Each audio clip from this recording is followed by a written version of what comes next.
Amén. Ore en su casa y siga orando para que Dios siga dirigiendo las vidas y los destinos de esta iglesia y guiándonos.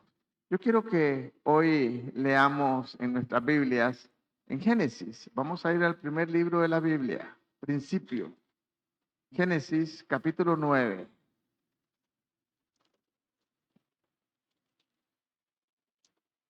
Génesis capítulo 9. Quiero leer para ustedes desde el versículo 8 al 16. ¿Ya lo tienen? Génesis 1, 9. Voy a guardar esto que no se caiga. Génesis capítulo 9, versículo 8, sí, 9. Es que capítulo 9, sí que siento yo mismo, siento como un eco en mis oídos. Tal vez son mis oídos, creo que hay que ponerle un poquito de brillo y quitarle un poco de grave. Bien, ¿lo tenemos todos? Dice la palabra del Señor de la siguiente manera. Y habló Dios a Noé y a sus hijos con él diciendo, he aquí, yo establezco mi pacto con vosotros y con vuestros descendientes después de vosotros, y con todo ser viviente que está con vosotros, aves, animales, toda bestia de la tierra que está con vosotros, desde todos los que salieron del arca hasta todo animal de la tierra. Versículo 10, 11. Estableceré mi pacto con vosotros y no exterminaré ya más toda carne. Póngale mucho cuidado a esto. Con agua de diluvio. Ni habrá más diluvio que destruya la tierra. Versículo 12. Y dijo Dios, esta es la señal del pacto que yo establezco entre mí y vosotros y todo ser viviente que está con vosotros por los siglos de los siglos. Mi arco he puesto en las nubes, el cual será por señal del pacto entre mí y no dice nosotros y la tierra. Versículo 14. Y sucederá que cuando cuando haga venir nubes sobre la tierra, se dejará ver entonces mi arco en las nubes. Y me acordaré del pacto mío que hay entre mí y vosotros, y todo ser viviente de toda carne, y no habrá más diluvio de aguas para destruir toda carne. Versículo 16. Estará el arco en las nubes, y lo veré, y me acordaré del pacto perpetuo entre Dios y todo ser viviente, con toda carne que hay sobre la tierra. Gracias por tu palabra, Señor.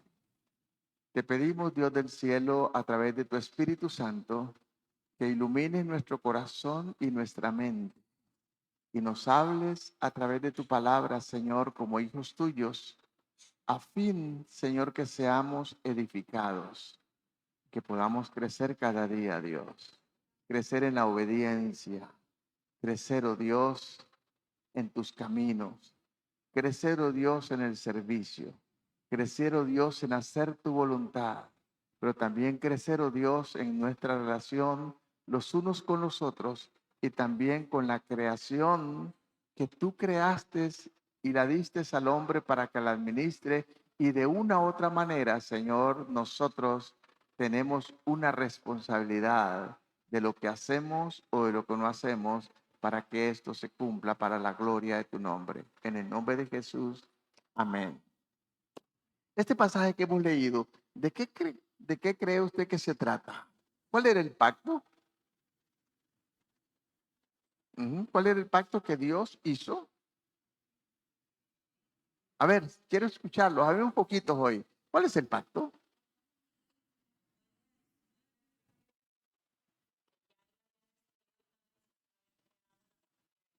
Entonces, ¿habrá alguna vez diluvio en la tierra? Aunque a veces parece, ¿verdad? Que en Costa Rica a veces pareciera que, pero no. entonces ya Dios no va a castigar más. ¿Están de acuerdo? Ah, no con agua. No con agua. No cambie la cosa. Dios es el mismo. Y vamos a ver algunas cosas. ¿Qué significado tiene para el pueblo de Dios esta señal que Él puso de su pacto? Y no dice nuestro pacto, mi pacto con ustedes, y no solamente con los seres humanos, mi pacto con la creación entera, aún con los animalitos que usted y yo sacrificamos, ojalá que sea para comer. Antes lo hacíamos por deporte, ahora ya no, ¿verdad? Pero estas cosas que hacemos, Dios hizo un pacto aún con ellos que no los iba a ahogar, pero hay otras cosas que van a venir. Contraste de lo que significa para el mundo rebelde. El domingo pasado les decía que a veces las cosas que Dios ha dado, el mundo las distorsiona para sus intereses, para sus fines pecadores de desobediencia. Todos sabemos que en la casa presidencial en tiempos pasados una gran bandera ahí que significaba otra cosa. Y es más, hablar mal de eso, depende como usted lo haga, puede ir hasta la cárcel. Y lo van a acusar de un montón de cosas. Pero a mí no me importa de qué me acusen. Yo creo que tenemos que decir las cosas como son. A veces queremos decir las cosas muy suavemente para que la gente no se sienta mal. La verdad es la verdad. Algo decían los viejitos antes. Decían algo como esto. Bueno, ya yo soy viejito también, pero los que estaban antes que yo decían, la verdad incomoda. Incomoda al que no quiere seguirla. O la verdad es la verdad. Y Dios es claro. Dios es amor, pero también es fuego consumidor. Amén. Por lo tanto, hay este contraste y está muy de moda. Aún los cristianos nos hemos desfasado y hasta a veces hasta avergonzarnos del pacto que Dios hizo y la señal que Dios puso entre la creación y Él mismo. Esto no es para que se hagan estas cosas. Esto es una señal que Dios puso para la humanidad y algo entero que Dios no volvería a hacer esto que ya vimos y ocurrió y que nunca más volvería a ocurrir. ¿Y por qué ocurrió? Ocurrió por la maldad del hombre, por la maldad del ser humano. Y dice la Biblia en el capítulo 7 de Génesis, nos lo vamos a ver, que cuando ocurre esto, Dios vio que el hombre estaba continuamente en pecado y dice, no contenderá mi alma para siempre con el hombre porque él es carne y es pecador. Y ya Dios trajo una destrucción entera de la humanidad en el tiempo de Noé. Pero no lo exterminó todo y lo hizo por el pecado. Y nosotros a veces somos muy sentimentales. Porque cuando ocurrió el diluvio, ahí se ahogaron adultos, viejitos, bebés, todo. Pero Dios dio una oportunidad como lo está haciendo ahora. Durante 7 días, la puerta del arca estuvo abierta. Pero también durante 120 años, Noé estuvo construyendo, voy a parafrasear un poco, un arca gigante en el parque de Orotina. Y la gente decía, está loco. Y él decía, Dios va a traer a los antediluvianos un diluvio que destruirá toda la creación. El problema es que ellos nunca habían visto llover. Parece que antes del diluvio no había lluvia. Nunca había habido. Había un rocío que surgía de la tierra, era como un invernadero y mantenía la creación. Así que ellos dijeron, están locos, nunca hemos visto, ni siquiera sabemos qué es eso. La gente no sabe lo que va a pasar en el futuro y la Biblia lo dice. Pero la palabra dice que los seres humanos dicen, están locos. ¿Quién ha ido y ha vuelto? La palabra de Dios es la misma. Si volvemos un poquito al pasaje donde estamos, dice el versículo 9 de la siguiente manera, yo He aquí yo establezco mi pacto con vosotros. Alguna gente a veces vemos la situación de la fe de una manera media ilógica. Permítame decirle, amados hermanos, que la salvación es legal. ¿Escucharon? Nosotros queremos sacar todo lo que es legal ahí, lo espiritualizamos todo, aún la parte espiritual es legal. Son pactos que Dios ha establecido y Dios va a cumplir. Dice Apocalipsis 20 que en el último tiempo, cuando los libros sean abiertos, creo que hace mucho tiempo, yo no sé cuántos recuerdan, prediqué sobre eso, tal vez debo volverlo a hacerlo un día, sobre qué significan esos libros de los que la Biblia habla. Pero después de que se abran los libros donde está escrito todo lo que ha pasado, lo que usted y yo hemos hecho desde que nacimos, otro libro será abierto, que es el libro de la vida. Y a veces tenemos confusión, pensando que cuando llegue Dios te va a decir lo que hiciste, no te va a decir nada, Dios lo sabe todo. Si tu nombre está escrito en el libro de la vida, entrarás al cielo. Y si tu nombre no está escrito en el libro de la vida, terminarás en el infierno. Así de simple. Dios lo conoce todo y lo que hemos hecho está escrito también en esos libros. ¿Qué es lo que dice el versículo 9? He aquí yo establezco mi pacto con vosotros, pero no solamente con vosotros, sino también con todo ser viviente, dice el versículo 10. Todo ser viviente, aves, animales de toda la tierra que están con vosotros, desde los que salieron del arca hasta todo animal de la tierra, aún las serpientes y los escorpiones y las hormigas, que a algunos no les gusta tanto y que a veces las andamos matando y fumigando. También con ellas Dios estableció un pacto que no las iba a ahogar más. La creación del Señor, seres vivos. La otra cosa que nos dice ahí es mi pacto para con ustedes. Versículo 11. Veamos lo que dice con respecto a esto. Estableceré mi pacto con vosotros y no exterminaré más toda carne, pero subraye esto en su Biblia, con agua. Con agua. No habrá más diluvio. Aunque hay ciertas aguas, hay algunos se ahogan con las inundaciones que se dan en algunos países, pero esto no es un diluvio, porque el diluvio universal fue por toda la tierra. Hasta el día de hoy en las montañas más altas se han encontrado trazos de que un día hubo un diluvio sobre la tierra. Y el Señor dijo, no lo haré más, no destruiré más la tierra con esto, no lo haré más. Bendito sea el nombre del Señor, seres vivos.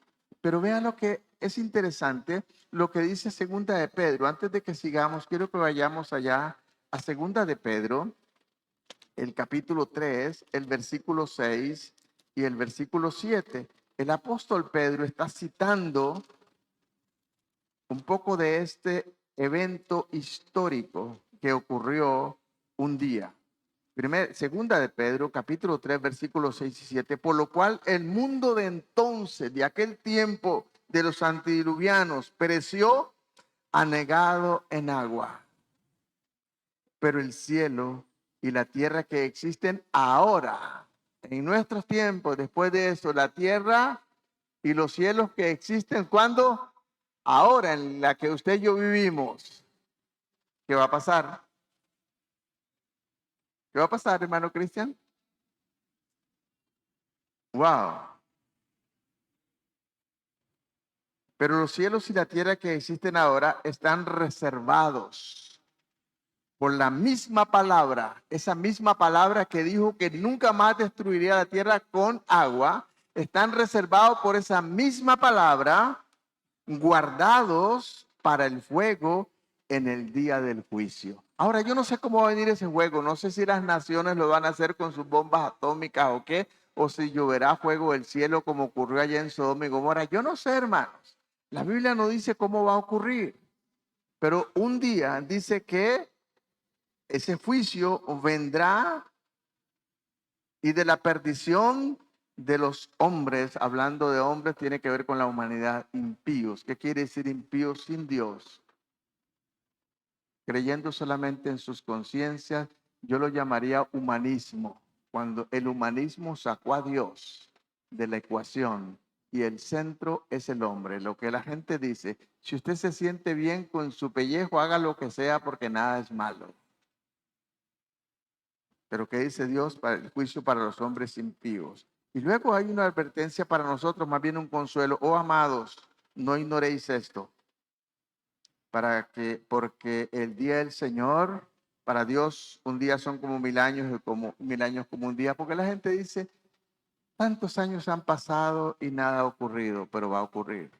La palabra de Dios es viva y eficaz y en su tiempo ocurrirá. Así que no importa lo que esta gente haga en su fiesta. Si ustedes han visto a veces la televisión, cuando esta gente que se atribuye esta bandera para ellos, andan medio desnudos en la calle vulgarmente haciendo una serie de cosas pensando que esa es la bendición que Dios les ha dado. Esa es la bendición que otro les ha dado, pero no Dios.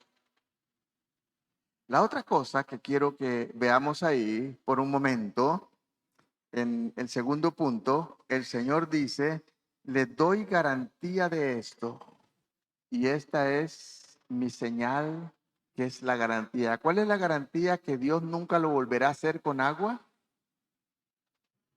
El arco iris. Antes del diluvio no hubo arco iris. Empezó por la primera. Ahora los científicos explican cómo se forma y es del agua y el ambiente y todo lo que hay. No importa qué los científicos digan, seguro tienen su razón, pero fue Dios quien lo estableció primero y lo creó. Todas las cosas creadas, porque antes del mundo nada existía. La palabra en el hebreo es bara. Crear, Elohim bara, crear de la nada. El ser humano ahora y los científicos explican de lo que existe, pero Dios creó de lo que no existía, de la nada. Y solo Dios puede hacerlo. Elohim bara, Dios creó de la nada. Ahora los niños de probeta y toda esa cosa, se coge lo que ya existe y se sigue la metodología o se hacen una serie de cosas, pero no, el ser humano no está creando de la nada, hermano, está creando de lo que existe. Lo que hemos escuchado, la materia no se destruye, sino que se transforma, pero ya está. Pero Dios creó de la nada. Amén. Benditos. Y dice, y esta es la señal, la garantía de que esto lo voy a hacer como el Espíritu Santo en nosotros. ¿Sabe lo que significa el Espíritu Santo?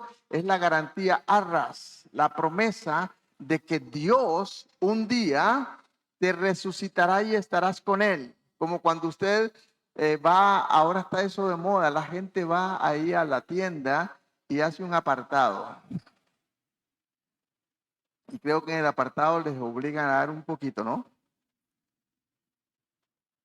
Ese poquito que usted dio se llama arras. Es la garantía de que un día usted puede volver con el resto y llevarse el producto.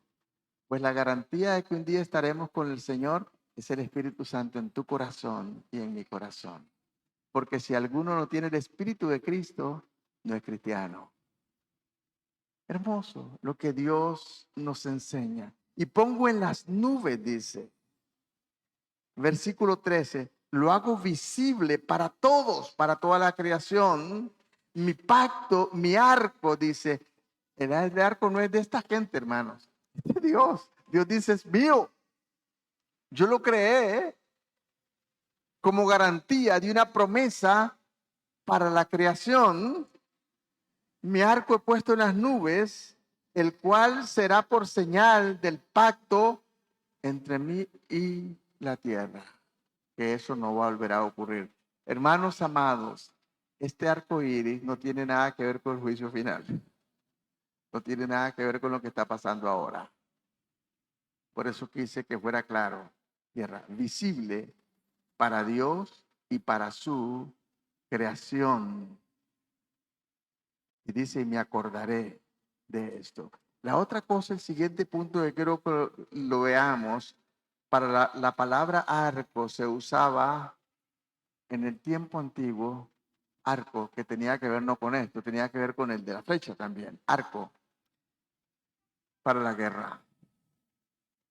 El arco de Jehová es símbolo. ¿De qué cree que el arco de Jehová? Porque Jehová es el guerrero de Israel. Hay un canto que dice, ¿verdad, hermano Cristian, líder de la misión? Jehová es mi guerrero. ¿Qué quiere decir? Que Jehová es fuerte en combate, que Jehová es invencible, que es un excelente guerrero. Lucha contra quién, contra todo el mal y defiende lo suyo en victoria. Jehová es mi guerrero. Pues el arco se usaba para la caza, pero en la Biblia, en el Nuevo Testamento, el arco tiene un significado muy fuerte. Significa también la ira de Dios contra sus enemigos. ¿Y quiénes son los enemigos de Dios? ¿La humanidad es enemiga de Dios? ¿Sí o no? ¿Qué pasó? ¿No es que Dios nos ama? Ah, Dios nos ama a todos. Dios es un buenazo, así que no va a mandar a nadie al infierno porque Dios es bueno. Dios nos ama, y nos encanta decir eso, Dios nos ama. Pero la Biblia dice claramente, San Juan capítulo 3, versículo 36, que el que tiene al Hijo de Dios tiene la vida, pero el que no tiene al Hijo de Dios no tiene la vida, sino que la ira de Dios permanece sobre él. O sea, Dios está enojado con las personas que no tienen a Cristo en el corazón. Dios está enojado con una cara terrible, esperando nada más. Tampoco quiero que lo vea como el que está ahí esperando darle el garrotazo, pero eso es la realidad.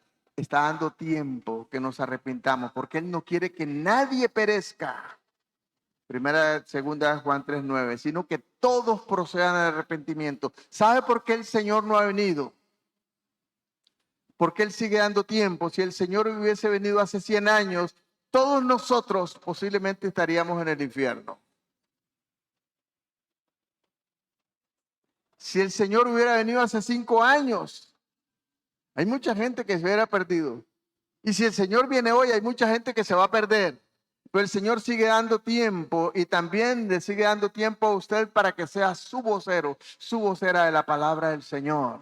Para que las personas, nosotros que sí debemos amar a nuestros semejantes con amor sincero, no queriendo que nadie perezca como el Señor, debemos proclamar su palabra. No podemos cambiar a nadie, pero sí podemos proclamar. Ayer que estábamos en Santa Rita haciendo un trabajo allá, paramos por un rato y tuvimos la oportunidad de compartir el Evangelio con alguien. Es tan lindo ver cómo Dios está haciendo la obra en la vida de la gente, cómo Dios toca la vida de la gente. Pero usted está esperando que Dios lo hace a veces como Él quiere soberanamente. Pero ¿qué pasa si nosotros callamos? Jesús dijo estas palabras cuando dijeron, dígale a los niños que se callen, que no griten tanto. Y Él dijo, si ellos callan, las piedras hablarían. Pues yo no sé si las piedras van a empezar a hablar, porque la iglesia está en silencio. La mayoría de la iglesia está en silencio. La estadística es entre un 94 y un 96% están sentados en la banca y no comparten el evangelio con nadie. Solo un 4% nos esforzamos. Si la iglesia calla, posiblemente las piedras salvarían.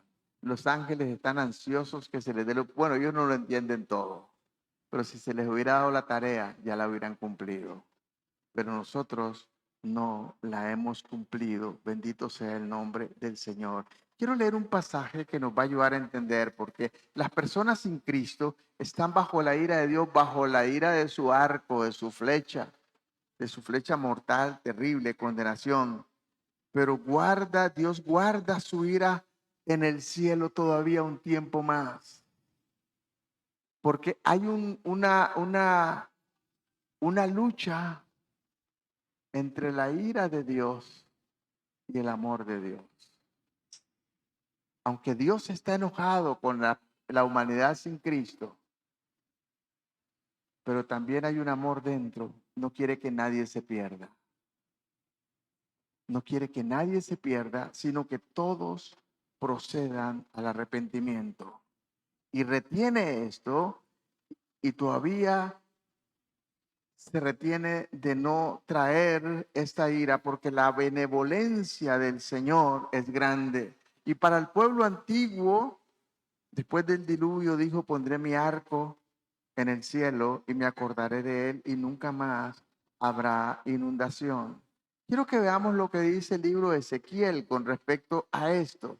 Y vio en el arco iris una compasión adecuada de la magnificencia de la gloria de Dios. No solamente entonces debemos ver la ira de Dios en esto, que la aplacó con el diluvio, pero ahora lo que vemos después de esto, Dios lo que muestra es su compasión por la humanidad, su amor, su gracia para las personas que están perdidas, y por eso le tiene a usted y a mí para que seamos sus voceros. Ezequiel capítulo 1, versículo 28. Quiero que vaya a su Biblia y busque por un momento Ezequiel capítulo 1 y versículo 28. Cuando usted ve el arco iris ahí, no vea solamente que Dios no lo va a hacer. Dios está reteniendo su ira, pero está trayendo su compasión, está trayendo su soberanía, pero más que nada esa magnificencia de la gloria de Dios que Él puede hacerlo. Dice el versículo 28 de la siguiente manera. Pero aparece el arco iris que está en las nubes. Como aparece el arco iris que está en las nubes, el día que lloviese, así era el parecer del resplandor alrededor. O sea, la gloria de Dios fue mayor que la ira de Dios al mostrar su compasión para la humanidad. Y dice el versículo, la parte del versículo que sigue. Esta fue la visión de la semejanza de la gloria de Jehová. Esta fue la semejanza de la gloria de Jehová. Ese arco que vemos ahí con colores luminosos es una semejanza de la gloria de Dios, no solamente de la ira de Dios, de la gloria de Dios sobre la humanidad. Nosotros no adoramos a Dios porque nos bendice. Nosotros adoramos a Dios porque Él es Dios y no se basta más que Él. Él es el Dios majestuoso y glorioso que señorea por encima de todas las cosas. Que nosotros somos solamente una pequeña cosa, menos que una cucaracha que le pudiera hacer así, pero no le hace. Porque nos creó a imagen y semejanza suya para su gloria. Y en esto refleja su gloria. Y cuando yo, dice el profeta, cuando yo la vi, me postré sobre mi rostro y oí la voz de uno que me hablaba. El profeta Ezequiel mira el arco iris y ve el resplandor de la gloria de Dios. Y en esta actitud de humillación y de reconocimiento de la gloria de Dios, Dios le habla. ¿Y sabe qué le dice? ¿Sabe qué le dijo? ¿Quién sabe qué le dijo? ¿Qué pasó, iglesia? ¿No saben qué le dijo? Léalo, ahí está. Capítulo 2. Y me dijo, hijo de hombre, ponte sobre tus pies y hablaré contigo. Y luego me habló, entró el Espíritu en mí y me afirmó sobre mis pies y oí al que me hablaba. Y me dijo, hijo de hombre, yo te envío a los hijos de Israel. Iglesia Betel, Dios te envía a este pueblo también. Dios te envía a la gente hoy. A gentes que ayer estábamos allá y saben que algo me llamó la atención. Estábamos afuera, pues estábamos poniendo lo de la luz. Allí hay tanta gente, tanta, pero tanta gente, tantos chiquitos. No sé qué va a pasar, hermana, con esto, porque hay tantísimos. Abunda, parece que estábamos en San José. Hay tantos. Dice, yo te envío a gentes, buena gente, no, gente rebelde, que se rebelaron contra quién, que se rebelaron contra mí. Ellos y sus padres se han rebelado contra mí hasta este mismo día. Y esa palabra se sigue cumpliendo hasta hoy. Eso es una verdad. Hasta este mismo día. Yo pues te envío a los hijos de duro rostro y de empedernido corazón y les dirás, así ha dicho Jehová el Señor. ¿Acaso ellos escuchen? Pero si no escucharen, porque son una casa rebelde, siempre conocerán que hubo profeta entre ellos. ¿Sabe cuál es? El profeta de Dios ahora se llama Jesús y usted y yo.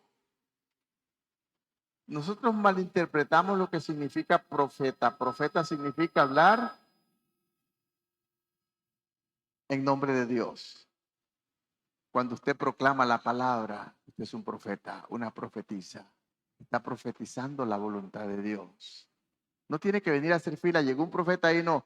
Hay profetas, salga a la calle y comparte la palabra de Dios. Eso significa en este momento yo estoy profetizando porque estoy declarando la palabra de Dios. Eso es lo que dice la Biblia, hermanos. Eso es lo que la palabra de Dios enseña. Y tú, hijo de hombre, no les temas. No tengas miedo de sus palabras. Aunque te halles entre zarzas, aunque estés llorando, aunque te esté pasando por espino, aunque la estés pasando mal, confía en el Señor. Y sigo leyendo el pasaje. Moras entre espinos y escorpiones. No tengas miedo de sus palabras, ni temas delante de ellos, porque son casa rebelde. Porotina es una casa rebelde, hermano. Las personas sin Cristo son casa rebelde. Y a veces en la iglesia encontramos un que otro rebeldito también. Pero Dios tiene compasión, hermano. Les hablarás pues mis palabras. Escuchen o dejen de escuchar. Que oiga la gente o no te oiga, eso no es asunto suyo, siga hablando. Dios no le mandó a usted a ser convertido, le mandó a predicar la palabra. Amén. El que se convierta en ese asunto de Dios. Eso depende del Señor. Dice el versículo 8, mas tú, hijo de hombre, oye lo que yo te hablo, no seas rebelde como la casa rebelde, abre tu boca y come lo que te doy. Entonces tenemos dos tipos de rebeldes. Los rebeldes que no quieren venir al Señor. Amén. Esos son impíos, van a ir al infierno. El juego les está esperando. Pero hay otro tipo de rebeldes. ¿Cuáles son? La iglesia que no hace caso. ¿Qué le dice? No seas rebelde como ellos. Abre tu boca, come lo que te doy. Y que sigue diciendo el versículo 9, y miré y aquí una mano extendida hacia mí. Y en ella había un rollo de libro. Y lo extendió delante de mí. Estaba escrito por delante y por detrás. Y había escrito en él endechas, lamentaciones y tristezas. ¿Qué hayes? Qué tristeza, hermano, cuando vemos nosotros lo que le espera a la humanidad sin Cristo. Usted y yo lo conocemos. Pero a veces no nos importa. Deberíamos de estar llorando por el mundo que se pierde. Deberíamos de estar suplicando, pero nos hemos vuelto egoístas. Hemos pensado en nosotros y no en nuestros semejantes. Dios quiere hablar a través de tu vida y a través de mi vida a la gente que se pierde. Ezequiel vio esto, pero también Juan en el libro de Apocalipsis tiene una visión real. Ustedes saben que el libro de Apocalipsis, su nombre es revelación. Eso es, revelación. Quiero que vayamos allá a Apocalipsis, capítulo 4, el versículo 3. Si usted ve Apocalipsis, no vamos a ver la primera parte, que es cuando Dios se revela a Juan, que está desterrado en la isla de Patmos, capítulo 2 y 3, lo que está pasando con la iglesia, las 7 iglesias, pero que tiene que ver también con nosotros hoy. Pero en el capítulo 4 que aparece otra de las etapas de la visión del Señor en Apocalipsis, que consta de 4, le dice a Juan: después de esto miré y aquí una puerta abierta en el cielo. Primero Juan está viendo, el Señor se manifiesta a él en Patmos, allá donde estaba desterrado, habla con él, pasa una serie de cosas, le dice lo que está pasando con la iglesia y le da el mensaje para cada pastor de ese tiempo. Y ahora le dice algo. ¿Dónde está Juan? ¿Dónde está Juan? Está en la tierra. Pero ahora le dice, se abre una ventana y le dice: venga para acá, Señor. ¿Y sabe qué pasó con el apóstol Juan? Se lo llevó el Señor para el cielo. Capítulo 4, Juan está viendo desde el cielo, no desde la tierra. Vea lo que dice. Después de esto miré y aquí una puerta abierta en el cielo y el mismo que estaba hablando con él. Y la primera voz que oí como de trompeta hablaba conmigo y me dijo, sube acá y yo te mostraré las cosas que sucederán después de estas. Y al instante estaba yo en el espíritu. Y aquí un trono establecido en el cielo y el trono y el que estaba sentado en el trono. Y el versículo 3, y el aspecto del que estaba sentado era semejante a la piedra de jaspe de cornalina, y había alrededor del trono un arco iris, semejante al arco de la esmeralda. Este mismo arco iris lo está viendo Juan allá en el cielo ante el trono de Dios. El pacto de Dios de que no castigaría más la tierra con eso. Pero el ser humano lo ignoró. Y luego empieza a hablar con él y empieza a mostrarle una serie de cosas que van a ocurrir. Y quiero que vayamos por un momentito allá al capítulo 10, versículo 1 de Apocalipsis. Y vemos la cabeza de lo que está ocurriendo en el ángel. Este ángel que tenía el librito. Antes se le dio a Ezequiel un libro escrito por dentro y por fuera, y en ese libro estaba todas las cosas descritas terribles de lo que iba a ocurrir en la humanidad, con la gente, con la tierra y con los que viven en ella. Habla de sufrimientos terribles y ayes. Ay tiene que ver como cuando usted dice ay, porque le duele. Algo terrible, los ayes de lo que va a ocurrir. Pero vea lo que pasa acá.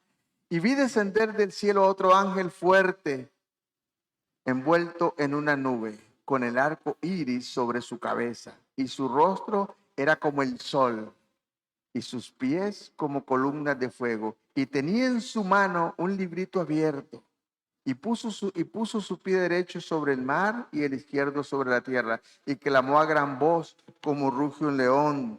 Y cuando hubo clamado, 7 truenos emitieron sus voces. Y cuando estos 7 truenos emitieron sus voces, yo iba a escribir, pero oí una voz en el cielo que me decía, sella las cosas que están escritas en estos truenos, 7 truenos, es lo que ellos han dicho, y no las escribas. Lo mismo que se le dijo a Daniel, séllalo porque es para el fin del tiempo. Hay cosas todavía que no han sido reveladas, pero que van a ocurrir en el último tiempo. Dios está declarando su gracia, su amor, su misericordia. Pero ¿qué dijo? La tierra, dijo Pedro, que existe hoy, la gente que existe hoy está reservada por la misma palabra de Dios para el fuego eterno. Gracias, que espero que usted y yo no vamos a ir allá. Bueno, yo sé que yo no voy a ir, yo no sé usted. Porque no, los cristianos no vamos a ser juzgados. ¿Sabían eso? No para condenación. Cristo fue juzgado en nuestro lugar, en la cruz del Calvario. Cristo fue juzgado en nuestro lugar. Segunda de Corintios dice que sí habrá un juicio en el cielo, pero no para volverte al infierno, sino será para los galardones. Y yo sé que a veces por la actitud humana que tenemos, no nos importa, no me dé nada, ya estoy adentro. Bueno, sí estarás en el cielo, pero hermano, yo quiero, tal vez no que me den, pero dijo una vez el hermano Billy Graham, cuando una periodista lo entrevistó, este hombre, el más grande evangelista que ha habido en la historia de la humanidad, y le dijo, cuando estés delante del Señor, ¿qué te gustaría escuchar de la boca del Señor? El evangelista más grande que hemos conocido en la historia, que miles y millones de personas han venido a Cristo por él. ¿Qué te gustaría escuchar de Dios? Él agachó la cabeza y dijo, lo que me gustaría escuchar, no lo voy a escuchar. Y él dijo, que Dios dijera, bien, buen siervo y fiel. Sobre mucho te pondré. Y él dijo, pero no lo merezco y creo que no lo voy a escuchar. Creo que Dios no va a reconocer lo poquito que he hecho, lo que casi nada he hecho. Como dice la palabra, siervos inútiles somos. Que cuando lo hemos hecho todo, somos tan inútiles que apenas lo que se nos mandó a hacer hicimos. Y nosotros ni eso, ni lo que se nos mandó a hacer, hacemos. Y a veces nos sentimos arrogantes pensando, soy importante, soy esto, lo que estoy haciendo. Dijo mi tutor, me dijo esto, recuerda una cosa, pastor, tú y yo solamente somos herramientas en las manos de Dios, tal vez un desatornillador, un alicate, tal vez algo menos. Ojalá que seamos una buena piecita solamente en las manos del maestro, pero ni tú ni yo somos nada, herramienta en las manos del maestro. El desatornillador que usted tiene ahí no sirve para nada si usted no le usa. Pues usted y yo no servimos para nada si el Señor no nos usa. Así que cuando el Señor se digne usarnos, alegrémonos como herramientas que el Maestro nos usa. Bendito sea el nombre del Señor. Esto me motiva. Y cuando pienso que este hombre históricamente que ya está con el Señor dijo que él no escucharía lo que le gustaría escuchar porque no lo merecía. Bueno, nosotros ni siquiera merecemos ni siquiera estar ahí, mucho menos escuchar nada, pero por la gracia de Dios, allá estaremos. Amén, nenita. Allá estaremos por la gracia de Dios solamente. Esta corona que estaba en su cabeza. Noé vio el arco iris después de la tormenta, después del diluvio, después de ver exterminada la creación entera ante sus ojos. Vio la promesa de Dios de que nunca más volvería a ocurrir. Ninguno de nosotros posiblemente tengamos esa oportunidad de ver algo así y ni me gustaría verlo. Sería horrible ver que la creación entera desaparece. Sería horrible ver niños flotando, muriendo. Sería horrible ver los más fuertes subiendo en los cocos más altos, pero por encima de los montes más altos el agua llegó. Y sabe una cosa, lo que dice la palabra, que al séptimo día Dios cerró la puerta. ¿Sabe por qué Dios cerró la puerta? Porque Dios no puede dejar en las manos de un humano esto, porque nosotros somos sentimentales. Yo espero que los sentimental no nos traicione. Dios no es sentimental. Yo estoy seguro que al escuchar los gritos de las madres y de los niños, ¿sabe qué hubiera hecho Noé? Abra la puerta y entren, ¿cierto? Pero Dios la cerró. Dios la cerró. Dios no ha dejado esa responsabilidad en tus manos de salvar a la humanidad. Dios ha dejado solamente la responsabilidad de que prediquemos el mensaje de salvación. Y no nos preocupemos porque la tierra no va a volver a ser inundada, preocupémonos porque hay un juicio peor que viene para nosotros. El apóstol Juan lo vio antes de la tempestad. ¿Cuál tempestad? Capítulo 4. ¿Sabe cuál es la tempestad que se acercaba en Apocalipsis? La gran tribulación. Noé lo vio después del diluvio. Juan lo vio antes de que la gran tribulación llegara, hermanos. Y la gran tribulación será algo espantoso. Pero él vio el arco iris también ahí. Ezequiel lo vio en la tempestad. Ezequiel vivía como en el tiempo que usted y yo, y nosotros lo vemos en la tempestad. Nosotros vemos lo que el mundo está ocurriendo ahora. Yo a veces digo, Señor, esta tierra ya no aguanta más tanta maldad. Pero aquí estamos. Y de vez en cuando, en el tiempo del invierno, yo no sé qué hace usted cuando ve el arco iris. Yo no sé cuál es su actitud. Yo no sé si le trae el pensamiento este recuerdo de la promesa de Dios. Así como Ezequiel lo vemos en la tempestad que el mundo está viviendo. Todavía la visión de gloria de Dios es lo que debemos de ver. Dios, te damos gracias porque eres glorioso y tu palabra se cumple. Y tú prometiste que nunca más ocurriría y no ha ocurrido, pero hay algo peor que viene. La tierra de hoy, el mundo de hoy, está reservado por esa misma palabra para el juicio de fuego. Y eso le espera a la humanidad. Usted y yo, igual que Noé, sabemos la verdad. Tenemos la oportunidad de proclamar. 120 años proclamó Noé. Usted no va a vivir 120 años, pero cada día, el tiempo que tiene, mientras estás en esta tierra, acá no estás para que disfrutes solamente el aguinaldo. Gloria a Dios por el aguinaldo. Aquí estamos para servir al Señor. Amén. Para glorificarle a Él, porque todo lo que tenemos, aún eso, es del Señor por su misericordia. El resultado de esta visión, un colapso total, como lo dice Daniel en el libro. Y me habló el Señor y me dijo, mira dónde vas a ir. Te escuchen o no te escuchen, dilo, pero aliméntate de esa palabra. La palabra dice que mi pueblo pereció por falta de conocimiento. Queremos, hermanos, que usted crezca en la palabra. Yo alabo a Dios porque personas como Nenita, a su edad, están ya en el libro 6 de teología.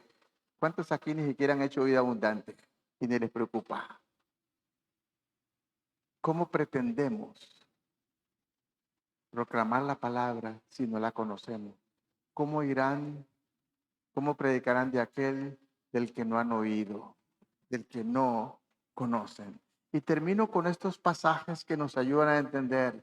Dios le levantó a Ezequiel como el atalaya, como el que está allá en el fortín alto para ver cuando el enemigo se acerca. Pero también Dios lo alimentó con la palabra. Jeremías, capítulo 15, versículo 16. Terminamos leyendo estos versículos. Vea qué interesante lo que dice la palabra a estos hombres de Dios con respecto a todo esto que Dios se había comprometido con ellos. 15, 16 de Jeremías, dice la palabra del Señor.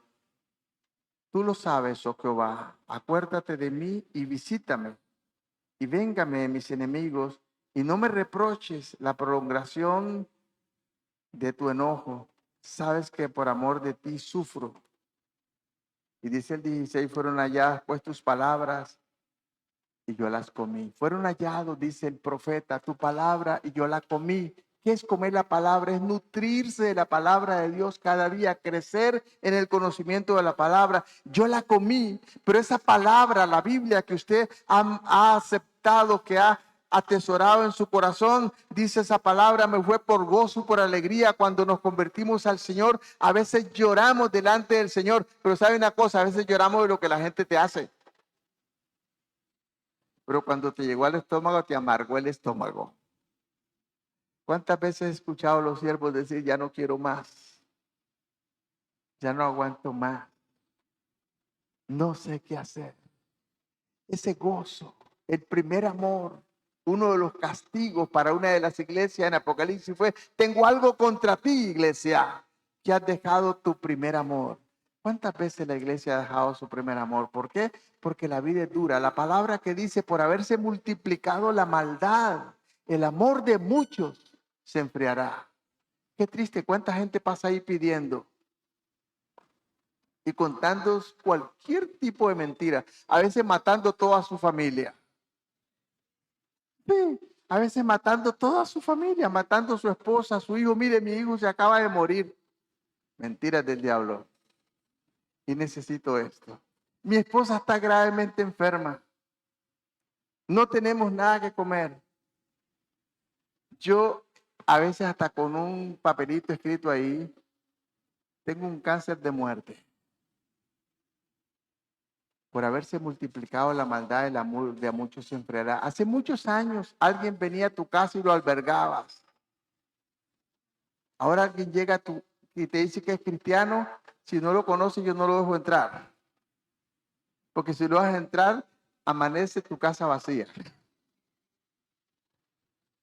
Qué triste, hermanos, por haberse multiplicado la maldad, el amor de muchos se enfriará.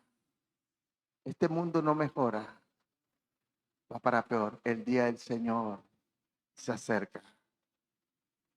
Job, el capítulo 23 y el versículo 12. Quiero leer este pasaje porque me gusta este pasaje de Job. Este hombre que sufrió, este hombre que vivió para el Señor de una manera linda, pero Dios le permite pasar por actitud del diablo una situación espantosa y terrible. Y mire lo que dice en el capítulo 23, el versículo 12.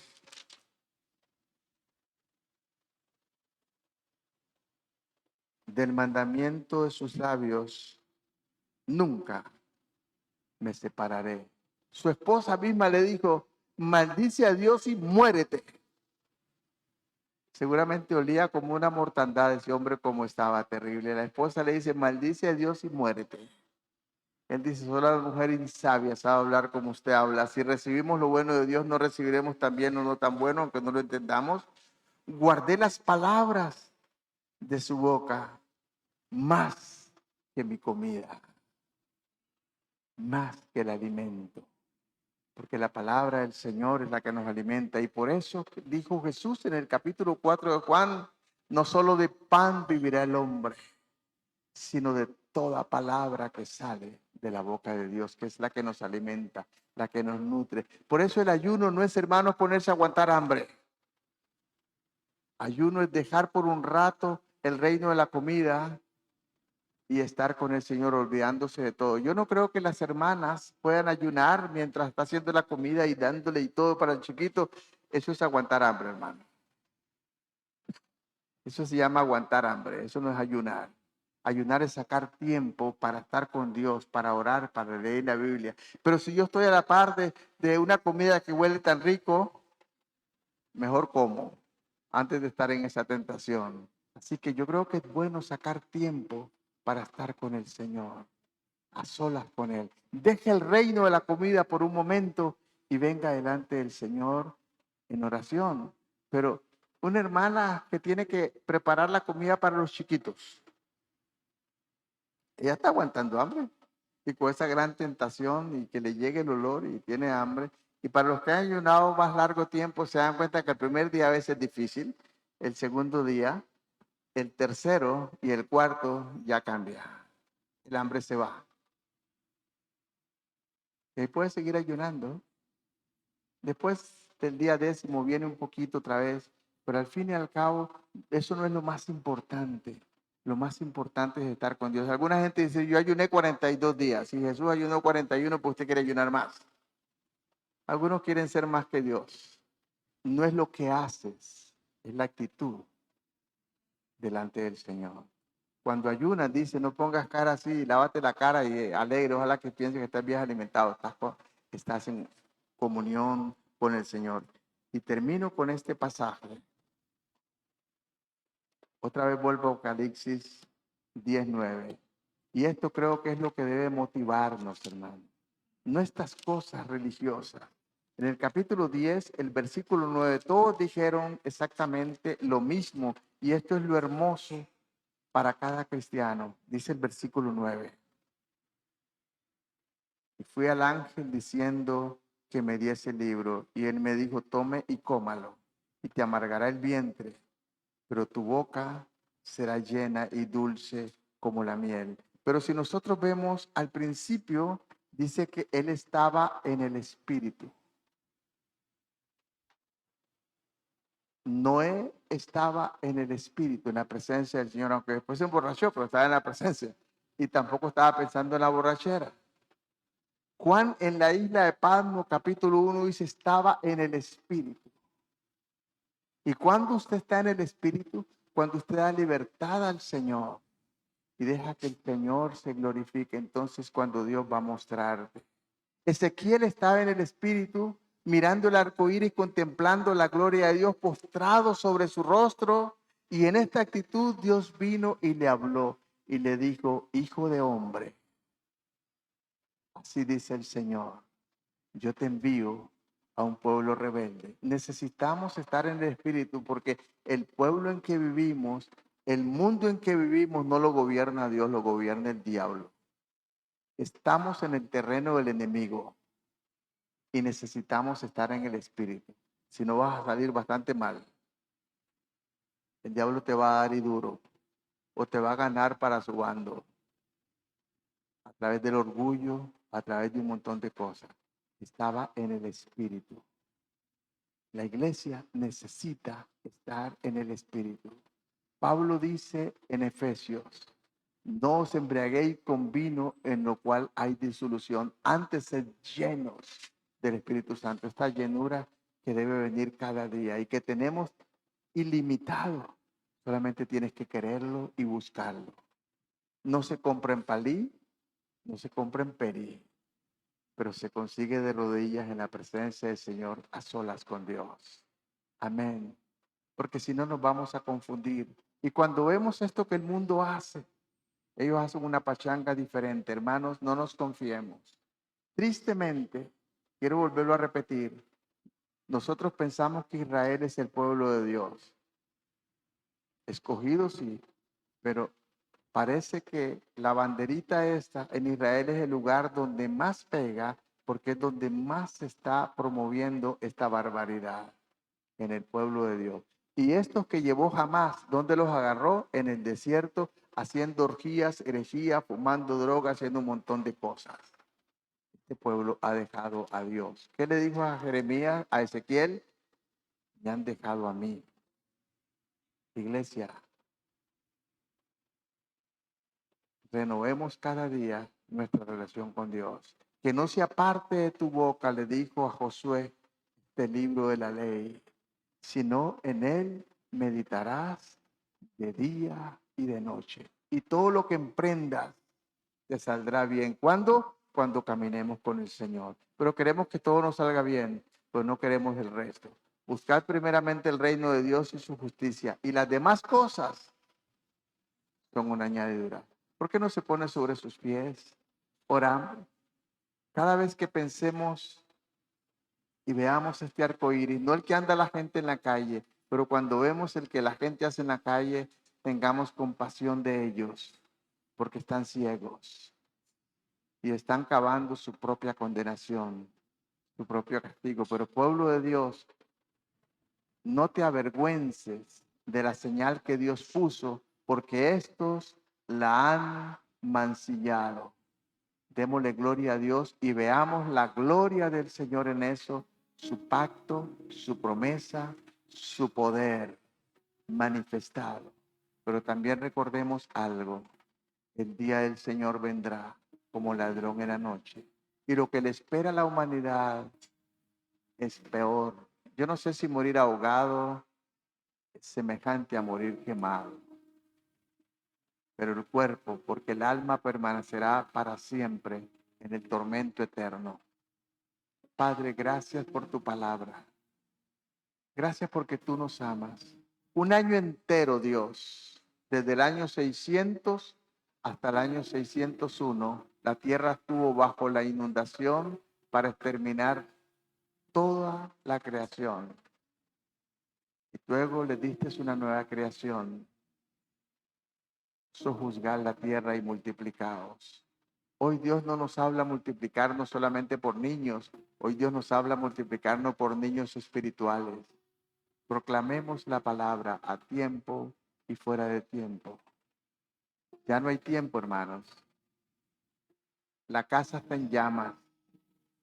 Es urgente. Prediquemos a tiempo y fuera de tiempo. Bendice la iglesia Betel Orotina. Bendice los ministerios que se desarrollan en esta iglesia, el de la música, los servidores, Oanza, iglesia en la calle. Señor, seguimos orando por lo que estás haciendo en San Pablo y lo que harás. Señor, y los campos, que seamos una iglesia que no mira para adentro, que seamos una iglesia que mira hacia afuera, que seamos una iglesia que no piense en lo que tenemos y lo que podemos adquirir para nosotros, que seamos una iglesia que piense en lo que Dios puede hacer a través de nuestra vida para los que están perdidos. Que seamos una iglesia, no que pensemos solamente en un edificio lindo y hermoso, que pensemos en lo que Dios puede hacer en las vidas de las personas que están caminando hacia la eternidad sin Cristo, porque no le conocen y están ciegos. La palabra dice que el príncipe de este mundo, que se llama Satanás, ha cegado el entendimiento de los incrédulos para que no les resplandezca la luz del Evangelio. Oramos por los hermanos y hermanas que están sufriendo con un familiar enfermo, que están siendo obstaculizados para no congregarse, que están pasando momentos difíciles, que están desmayando en su fe. Señor, fortalécelos y que podamos sentir eso de hermanos, ir y animarle, ayudarle, orar por él, tenderle la mano, porque el dolor de mi hermano es el mío, porque somos un cuerpo. Bendice el culto que se está llevando a cabo ahorita ya en Santa Clara. Bendice el culto que se está llevando a cabo a través del mundo. Tu iglesia es una, Señor. Somos la iglesia universal, llamados a ser la voz y el cuerpo visible de Cristo sobre esta tierra. En el nombre de Jesús te damos gracias. Amén. Que podamos saludarnos en el amor de Cristo y que el sábado disfruten los tamales. Yo no voy a estar, pero comeré los otros por allá. Dele un saludo a su hermano y no se sienta mal. Disfrute con su familia y los que tienen familiares enfermos, como el hermano Fran, que sabe que va para adelante, que Dios les dé la fortaleza de salir siempre adelante en victoria. Amén.